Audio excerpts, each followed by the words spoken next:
good there. So to start, you're going to hit it once, hit it again, it'll turn red, and then we're going to give it a little bit of a, so it's recording there. So we're going to give a little bit of a pause, so that way you have a good cut of silence to start editing, and then we'll get right into it. Okay? Well, hey, welcome everybody. My name is Brevin Bennett. I'm here today with a good friend of mine that I'm super excited to introduce you to. One of my biggest passions in my life has been connecting people with passions to impact people in a really cool way.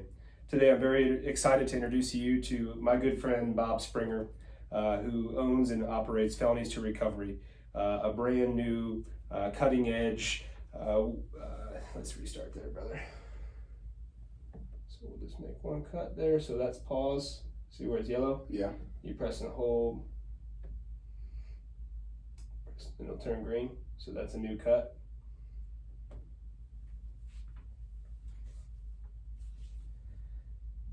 Hello everyone, my name is Brevin Bennett. I'm really passionate about connecting people who care with people who need their help. Today I'm really excited to introduce you to my really good friend Bob Springer, who started this new adventure called Felonies To Recovery. This dude is one of the most passionate people I have ever met. He's very educated about the topic, and I can't wait for you to hear a little bit about him and his story today. So Bob, man, welcome. I'm excited to help you kick off your new podcast series, and thank you for bringing me along and allowing me to be a part of it. You're welcome, Brevin. So Bob, tell us a little bit about you. Maybe let's jump into Felonies To Recovery in a bit, but let's talk about you for a minute, man. What's your story? Well, Brevin, I was born and raised in Goshen, Indiana. I come from a broken home. My parents, I never remember them ever being together. The only memory I do have of them, they were fighting.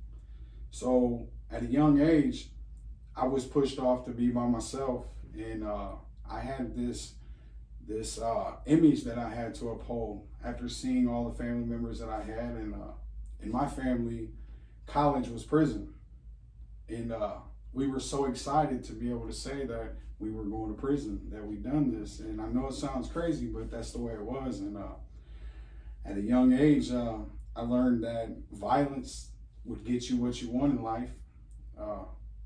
That's what I thought. And then as time progressed, I started to sell drugs. I started to gang bang and hang out on the streets, and didn't listen, didn't go to school. Well, as that time went, I ended up doing drugs and smoking weed, and I loved it. It was great. It was awesome. It was something to do after school, hang out with my friends. But as that progressed, pain pills was introduced to me, and when I got a hold of pain pills, I was in love.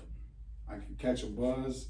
I could still run the streets and do what I had to do, and the whole time I'm doing this, I'm not realizing that all I'm doing is causing a problem, that I'm tearing families down, tearing my family down. But I was young, so it didn't bother me too much to do that. As it went on, my brother passed away. Well, I was the one that gave my brother the drugs that he overdosed on. So when my brother passed away, I had a large amount of money saved up and some drugs, and I held that inside of me. The reason that he had died was from my drugs that he overdosed on, and I took it really hard, and I was introduced to cocaine, and I was introduced in a smoking form. And you know, whenever you hear crack, it's like a really bad word. It's the gutter of everything, and I became crackhead. I carried a burden for years about my brother, and it was hard. It was really hard to cope with. I had so many childhood stuff that happened to me, and then when this happens, he was like my role model. And here he is, he's dead now, and it's my fault. So I thought for so many years, and you know, I had a son, and my son was my best friend. But instead of teaching him how to be like a dad would to your son, I taught him how to weigh out drugs. I taught him how to iron his clothes before he got dressed in the morning. An image was everything, is what I told him, and I pushed that on him. And my son today, we have a relationship, but for years we didn't have one. I mean, really, I've been in gas stations when my sons came in, and I've hid behind aisleways so he didn't see me. Because I went from being completely fine on the outside to 3 or 4 days, the same clothes on, not brushing your teeth, not taking care of yourself, no haircuts, none of that. And I lost all my drive and all my will. I seen people overdosing and dying, friends going to prison. So I caught my first case, and I went to prison. I was offered 8 years. And I'm like, man, I don't want to do that's a long time when reality sets in. And I go down. I did 5 years on the 8. And I'll never forget it, because when I pulled into that prison, all that tough guy stuff left. Boy, was I scared to death. And there was an older gentleman on the bus, and he looked at me and he said, "Ain't no time to cry now, youngster." He said, "This is reality. This is where you're at now." So that being said, I got off the prison bus scared. But, you know, you see all these movies and they say punch the biggest guy, stab this. Well, that's really not what you want to do in there, you know what I mean? And I learned real fast how to be a man in there, as in a respect level. And I would listen to some of the old school people say, you know, we're never going home and you have a chance. But I didn't listen to that. I was in there gang banging, doing the most, doing drugs in there. I've been transferred from prison to prison over at write-ups. Well, I got out of prison in 2014 from Ohio, and I made a decision to move to Indiana, back here. And my buddy that picked me up was on the run. Like he'd already done the most. I wasn't really aware of everything that he had done, but I had a pretty good idea of what was going on. And I came back to Indiana, and my dad, all of them was like, you know, don't do that. Go back, go back. Well, it was easier for them to push me away than to deal with the problem. Well, I come down here, and I wasn't here 3 months and caught a case. By 2015, I was locked back up here in Indiana. I was set up by somebody. I went down, and you know, my whole life, snitching was something that we didn't do. We didn't accept it, right? But you know, everybody that it seems like here lately goes down and they tell, right? And I sat in there and I'm telling my son on phone calls like, shoot, I'm a man, bro. I didn't tell. This is what you do, right? Well, you know, the whole time he's on the streets. He has no father figure. The streets is his father figure. I was truly blessed by the Lord that my son's mom is who she is and what she does, because she's drug free, she's alcohol free, and has been an excellent mom for him. So she was the mom and the dad the whole entire time. Well, there was a morning that, one of the times that really got to me, there was a morning that my son was to leave to school with one of his friends. And his mom yelled at him. He didn't do something in his bedroom. So he went back upstairs to his bedroom. Well, in that process, his friend leaves and gets shot. Now, my son would have been right there with him, involved in it, and I could have lost my son forever that day. And it stuck with me. Like, man, something's got to go, man. You got to change something. So I go through that. I get out of prison in 2017. I come home to my dad's. I'm calling my son, and I'm like, hey, you know, I'm done. I'm not going back. I'm going to work a job. Now, mind you, I've never had a job, didn't want a job, nothing like that. Well, I come home and I drop dirty for my PO. So they were going to violate me, send me back to prison. Me doing my best thinking, I run. I run for probably 5 months. In this time of running, I'm staying with my dad. Now, my dad worked for the city of Goshen. So all the cops knew him, everything. And he'd come home one day and he was like, you know, they know you're here. I said, how do they know I'm here? And he brings out a printout of the water. And he says, Bob, they literally came to me today and told me, Scott, you're divorced. You say you live by yourself. Why does your water spike from this time to this time every single day? They said, we know your son's there, and it's a matter of time before we get him. You know, the whole time I'm thinking, well, stand up for me. Don't tell him that I'm there. But really, I'm not understanding that what I'm doing to him. He works for the city a good life, drug free, you know what I mean? He's changed his ways, been sober 30 years. And here his son is tearing him down in his own house. But because of the love that he has for his son, he doesn't want to do anything about it, right? So I get a hold of some heroin and I go to my dad's house and I do something, I pass out. My dad comes in to wake me up. I won't wake up. I'm overdosed. He freaks out and calls the cops. And he knows I got warrants.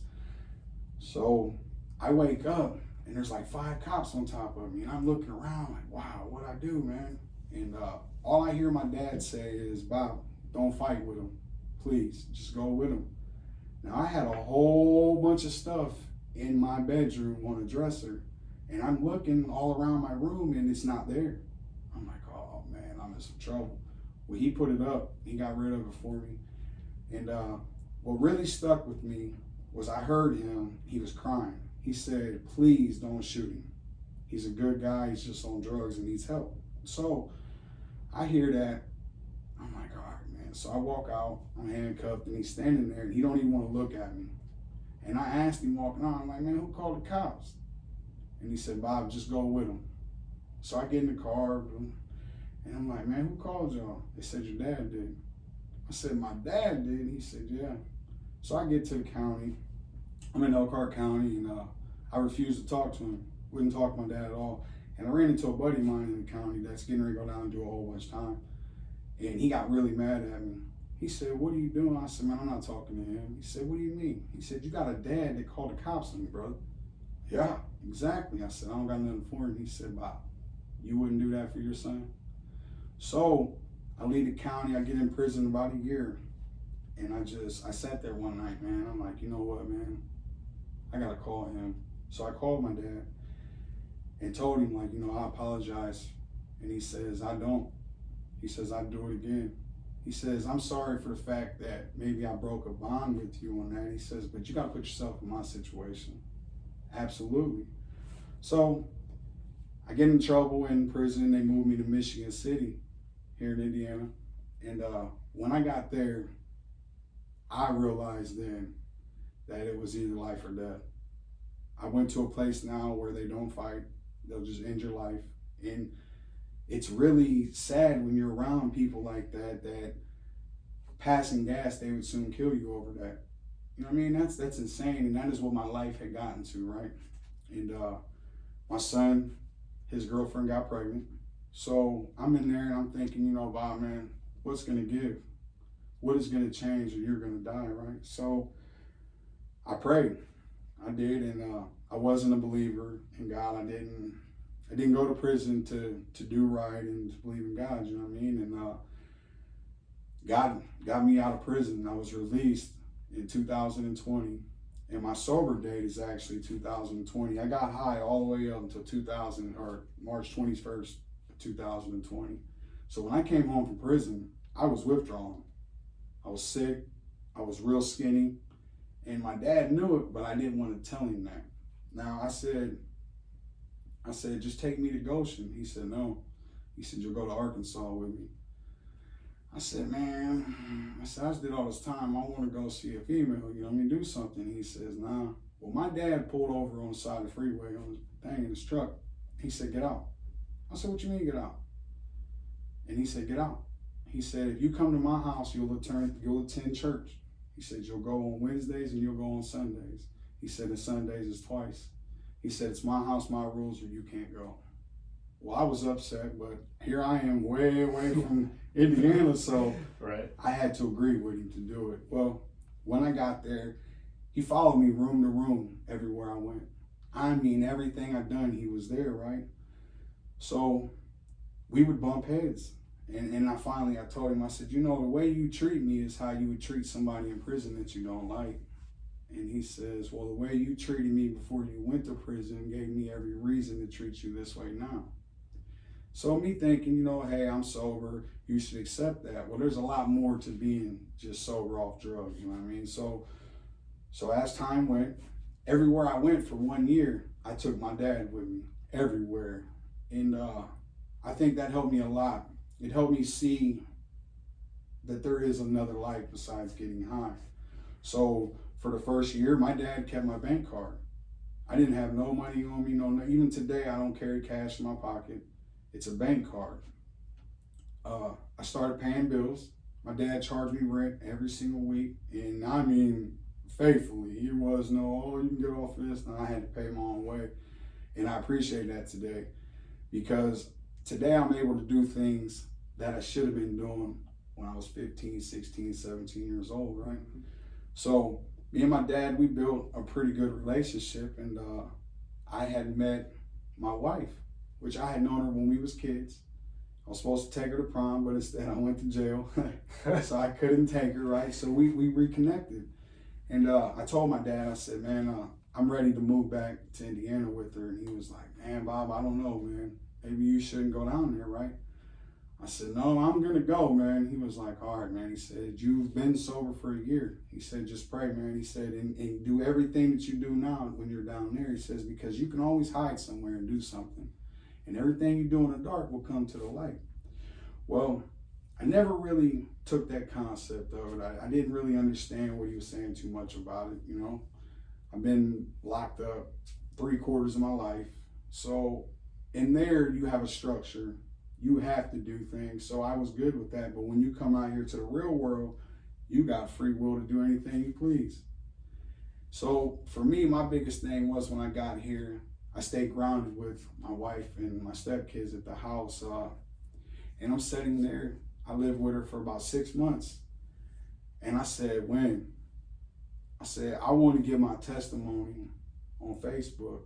Well, I didn't have Facebook. And she says, well, if you do that, everybody's going to know that you're back around here. I said, yeah, but everybody's going to know that I'm doing something different today. So she said, pray about it. Once again, there's the praying thing. I mean, I'm like, man, all right. So I pray about it, and I'll be daggone if it was like I was told to do it. So I did it. I got on Facebook, and I gave a testimony. Well, people started messaging, hey, that's what's up, Bob, and I see you doing good. But it wasn't enough. Like, I had 2 friends that passed away since I moved up here, and they had died on overdoses, and they was really, really good friends of mine. And all I could think about was that could have been me. That's it. I'm one bad decision away from doing that. So I said, Bob, how can you help these people's family that are dead? Be a voice for them. Be the voice for them, right? Because see, when you're an addict, you can't pick apart anything. So if somebody's telling you something, boy, they better be standing on it, and they better be right, because you're an addict and you're going to try and pick apart everything they say or do. And I started thinking about it, so I started up a Facebook page. I gave my testimony on it, and I'm like, man, this just ain't enough, man. I need to do something. So I started a YouTube channel, and I started doing videos on it, and the more people started messaging me and talking to me from my past. I had some haters on there that talk trash, you know what I mean? And I like that. I seen that it fueled me. I'm like, yeah. Because, you know, in your business, you're good at what you do. So you're credible on that topic. You can tell people that stuff. So I'm thinking, I tell my wife, I said, this is what I know. I've been writing this resume for the last 20 plus years and didn't know that it was going to go this way, but I had been. See, I had to walk through every single thing that I did to be able to get to where I'm at today. Man, that's crazy, you know, because first of all, that's an amazing story. That's the first time live on this show that I've ever heard the entire story. Man, like, it makes you an even more impressive and qualified individual for what you're talking about here. But honestly, Bob, like, I know nothing about what you just said, like drugs, jail, prison, all that stuff. Like, honestly, man, that's not been my route. You know that. But what I do know is when people are genuine, and I'm a good judge of character. And Bob, like, the way that you know, you and I work together, and your work ethic, the way that you speak to people, it's not hard for people to tell, like, who you are and what you're about. And when you just said that about, like, hey, I've been writing this resume for 20 years, that right there, man, like, that, I know how qualified you are for this, from your rap sheet, right? But man, your passion for making an impact outside of your life. Like, dude, you're already on a successful path right now. You know, you're a few years into a successful path, and I know with your head and your direction and how driven you are to make that change, and the relationship that you have with your dad and with your grandkids and your kid and your wife now, man, like, it's great for you. But the fact that you're using that to connect with other people who may not be as strong as you today, but have everything in them to be as strong as you tomorrow, like, dude, that is awesome. Like, genuinely, that is a huge task that not everybody in your situation could do, man. You got the voice for it and you got the heart for it, man. So, I mean, what does make someone qualified to be able to speak to this? You said that, like, people will pick you apart, people will know. You use the word haters. Like, what makes someone qualified to even, like, try to educate people, maybe like me, or people who are in the dark, in these situations that need help? What makes somebody qualified for that? Absolutely. Me personally, if I'm going to listen to somebody that's talking about sobriety, I want to see what they've done in their past. What do you feel like you're getting sobriety from? Like, I want to know, like, them days in jails, them lonely nights of crying, your family packing up and leaving you, taking everything from you, right? See, that qualifies you. When you've lost something like that, or you've lost a loved one, or you've lost a job over alcohol, drugs, any of that, that qualifies you. And see, people think that you have to go to prison for multiple years and no, you don't. No, you don't. You could have a food disorder like hamburgers, and that's an addiction. And it's how you like do with it, what you do with it, with your addiction. And if you're truly somebody that is sick and tired of being sick and tired, then you're going to talk from your heart, right? If I was going to buy something in a metal factory, I would ask you, hey, what's a good price? Is this a good idea right here?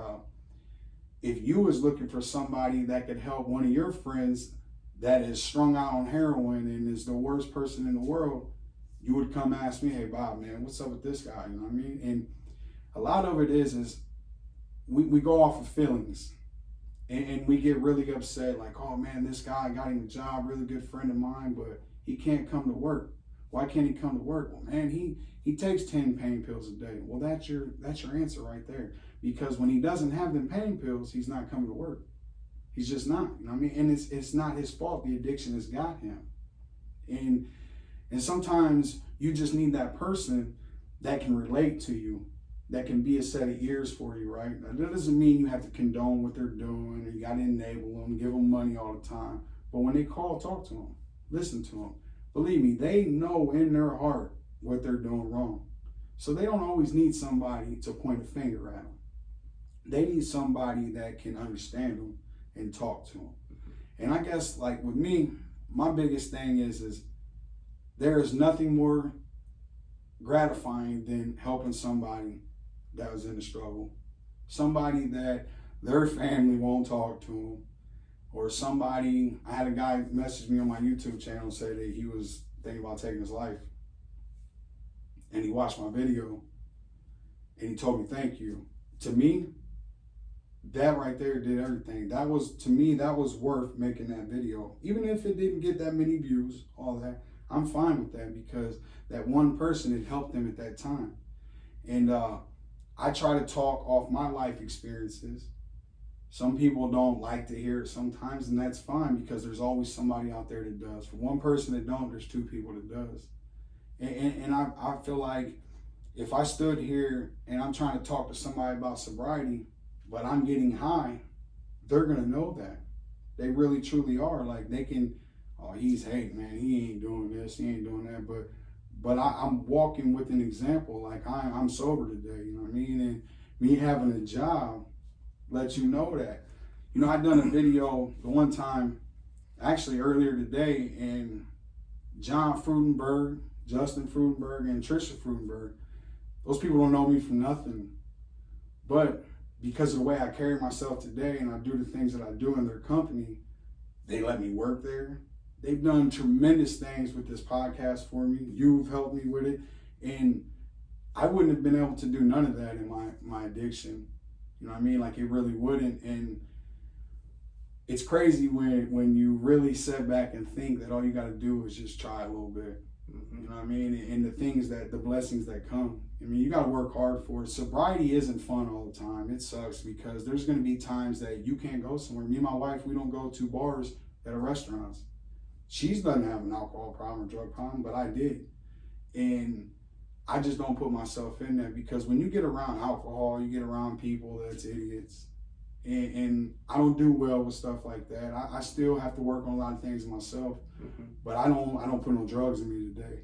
I started my Felonies to Recovery page strictly for, like it sounds, Felonies to Recovery. You know what I mean? Like my goal is to be able to get people on my podcast that has been through the struggle, even if they got one day clean, they got that one day clean.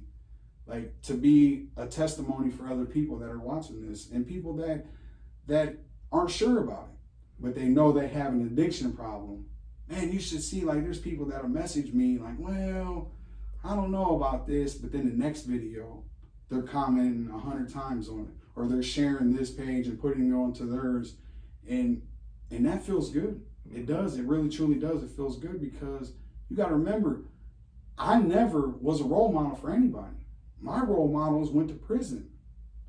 And now that I can be a positive role model, it's awesome. It's amazing, man. Like it's something that I truly, honestly enjoy doing. And I am looking to eventually one of these days to work in a rehab center. I want to be able to start a sober living house for guys that's coming out of prison or going to prison. Because see, one of the worst things that is misled is the kids have to stay with their mom. That's not true and it's not right, because just because you're a dad that's on addiction doesn't mean that you can't go somewhere with your kids. And if I've got a home set up, it's all sober guys in there and you got your kids in there, that's amazing. Because as we're treating them with an addiction, teaching them how to do things, they're also learning how to be a dad again. And I learn every single day, man. Like, you gotta remember, my son and I had a relationship through pictures. So my stepkids at the house, a lot of times I don't understand stuff. I get upset, you know what I mean? And my stepdaughters come down and something, I'm like, whoa, you can't wear that outside, you know what I mean? And it's hard sometimes because I get back to thinking about my old ways. And I tell them all the time, I'm like, you know, prison is full of good people, made bad decisions. I said, if you walk out of your house half naked, what do you think the next man's looking at you? I mean, it's just what it is. It's reality. So sometimes I get a little graphic with them, or I'm just an ass to them sometimes, I guess. But I really try to do it solely off of the way I used to live my life. And if I don't control my household, I can't control anything. See, at my house, I know there's no drugs. I know nobody's going to be at my house that's going to pull something out and drop it on the floor, because I was an addict for years. So if I look down and there's a bag of heroin on the floor, I haven't been through that yet. So who's to say I wouldn't have a thought of doing it? All this stuff I worked so hard for can leave just for that. So I try to control who's around me and at my household. So now I'm thinking, well, if I can get this going and I can help people, there won't nobody be like that around me, you know what I mean? And I just want the next person to see, like, they can look at me, and if you know me, anything from my past, you'd be like, oh my goodness, that's a totally different dude. And I like that. And like I said, it's not always easy. It's not always fun. You make a lot of people mad when you make comments about stuff. People that I work with, some of them, well, I don't know. But then you got the other ones that are like, man, dude, that's awesome. I got people at work that won't talk to me about my page, but comment all the time on it. And I like that. They're real supportive. And our world is full of drugs. And they come out with a drug and then they come out with something to fix it. But you still feel the sickness off of the stuff that they give you. And I guess what I push to is to show people that there really is a way, man, and we can do this together and we can recover. Like I said, my sobriety date is March 22nd, 2020. And that's been with no slip-ups, no alcohol, no nothing. And it's not always easy, like I said, it's really not, man. But it's been the most blessing thing that I've ever done in my life, is to give myself that chance. And I really owe a lot of it to my mom and my dad for their prayers. They've never stopped praying for me. My mom is stuck by my side through it all. She never missed a store day in prison. My dad never said nothing to me in prison. Like I said, we didn't have a relationship until I got out. Now, I've talked to him twice this morning already on the phone. Like I stay involved with people. When I start feeling like, I don't want to do this, that's when I do it. I went a couple days without making a video, and my wife told me the other night, and she was like, you can't stay accountable if you don't make these videos. I said, well, me and her was kind of having words, and I'm like, well, I just don't feel like doing it. She's like, well, that's the time you need to do it. So I did it, and believe it or not, I felt so much better after I'd done it, because I know there's other ones out there just like me, brother. You know what I mean? They didn't wake up and just say, hey, I'm going to be a junkie today and stick a needle in my arm. They didn't. They done either messing with a female or doing this, and stuff gets really bad on them. Their bills pile up, and they ultimately either feel like dying or getting high. Because see, when we get high, all we do is we block everything. Everything's still going on, but you don't personally have to think about it. You don't have to be responsible. And when you sober up and you learn to take on them problems, it's so much different. Like today, if my tire blows out, yeah, it's gonna suck, but I got the money to fix one. And it's nice having them problems because I have a vehicle. You know what I mean? And that's something my dad told me, man. I remember when I bought my first car when I got out. I said, man, this car, man. He says, think of it this way. You have the problem. He said, you didn't have a car before. You rode with somebody. He said, at least you have the car to have the problem with. Then I said, man, I got to go to work. I have to go to work. He said, no, you don't. You get to go to work. I said, well, he said, no, for real, Bob. He said, you don't have to do that. You get to do that. He says, if you would change certain things in your life, you would think about things different. Mm-hmm. So that's something that I try to do. I'm not always so positive about it, but my job, I have embraced working like I've worked for the last 40 years, and I haven't. I've really been working for the last 3 years. But I love it. I love being able to go to work and having somebody tell me that they know Monday morning I'll be there. They know Tuesday morning I'm going to be there. It's amazing. The things that has came my way just from getting sober. You know what I mean? And I attend church. I attend Bible studies. And that's something I never done before. And to me, that's awesome. Like, it might not be for everybody, but for me it is, you know what I mean? Like I've tried the NACA and stuff, it didn't work. But when I surround myself in church around good people that are feeling the same way that I was, it helped out a lot. So I guess I would say to somebody that if you really know somebody that's struggling, be an ear to them. You'd be surprised what you truly, honestly are doing for them by doing that. You don't have to give them no money or nothing like that. If they're hungry, go buy them something to eat. You don't have to give them cash. And the smart thing would be not to give them cash, because that's a bad thing to have on your conscience if they pass away. I think that's the unique thing about you, Bob, and hopefully what this Felonies to Recovery becomes, because you've spoken at other places too, outside of just directly addicts, right? Like, so, you know, being a resource for people that just don't know, you know, like how to deal with that. Like if they got somebody that they love and they don't know how to love them or how to help them, like that's what's going to make you different, man. That's what's special about you and your voice is you're open to talking with anybody about how to support them. So obviously this podcast, there's more to come. Yes. You have a lot to cover. You know, we've talked about your aspirations, and I know that there's a lot more to come. In the meantime, though, you know, where do people follow you? How do they stay in the know with what's new with Felonies to Recovery? How do they get a hold of you if they have questions? Well, I've got a Facebook page, Felonies to Recovery. It's with Bob Springer. I've got my phone number on it. I have a YouTube page. It's at Bob Springer 1926. You can see it on there on my regular Facebook page, Robert Springer. I post all my videos on it. I'm all over social media. And like I said, I have spoke at Moms of an Addict. I've spoke at churches. I spoke with at-risk youth. And I just went to Tennessee a year and a half ago and spoke with a whole bunch of kids that were coming up the same way I did. And that's the passion for me, man. I love it. I drive on it, man. It's like right now, even after I was so nervous starting this, but after it's gone, like the feeling you get inside, you're like, you can take the world on, man. Like it's something else. So if they would want to get a hold of me, look up Felonies to Recovery on Facebook, follow the page. You can comment on it. I answer all the messages. I work Monday through Thursday, but I catch time in between to check them. yeah. And if it's somebody that's struggling, that's not sure about something, just reach out and talk to me then. You know what I mean? Like, I'm not here to judge. I'm here to listen. But at the end, I'm gonna give you some advice on some things that I do. You know what I mean? Like, it might not always be what you want to hear, but it's gonna be the right way. And if I can't do something for you, I got friends that I'm able to build a Rolodex of people that I can point you in a direction to help out. Like, that is my main goal, and that is truly what I enjoy doing, is helping people. Yeah, that's so powerful, Bob. That's awesome, and we're really lucky to have someone like you around, especially in Steuben County. And as you start to grow your page, and when more people learn about you and about your story and about the impact that you can make, you're gonna take on the world, man. You're gonna make a big impact, and it's really special to be a part of your first podcast. I'm excited to see how this goes for you and how it grows. So thank you for allowing me to be a part of it. And I think that today we covered a lot, and now people know a little bit about you. So look forward to future podcasts with topics that can help both addicts and people who may be connected with them or need to love them or need to help them.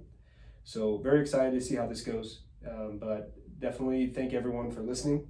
We appreciate your time, appreciate your effort, and yeah, link up below on the podcast. We'll put some links there for the Facebook page, and give us a follow, give us a subscription. Listen to the next podcast with Bob talking.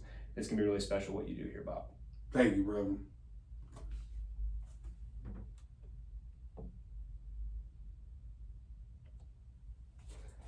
There you go, bro.